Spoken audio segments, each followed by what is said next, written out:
Kirchhoff's rules in circuits, nodal analysis. With this numerical example, a constant voltage source and 5 resistances, I've identified my nodes or junctions, and I'm showing a node table.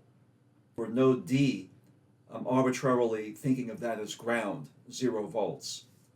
From D to A, since I have a known voltage source, A is 54 volts higher than D, 54 at node A. So the only two unknowns are the node voltages at B and C. I'll just leave them called B and C.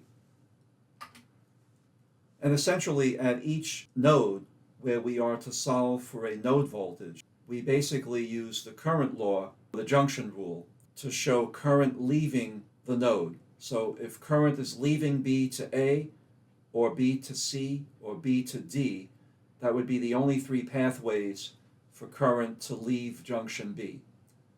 So for B to A, I basically take my starting point B, subtract the voltage at A, which is 54, that was known, and divide by the ohms.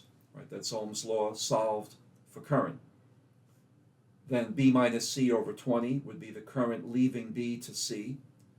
And last but not least, B minus 0 over 63 is the current from B down to D.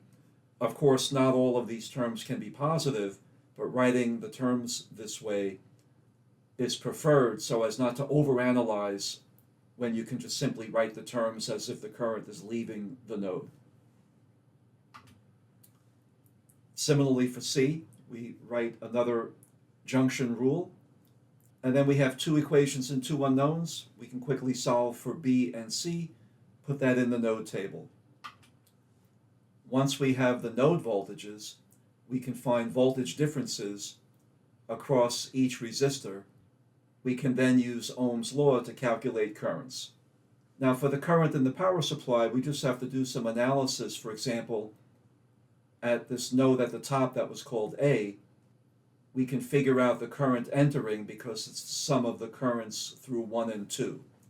So if we simply add the currents 1.25 amps and 0.625 amps, we get 1.875 amps.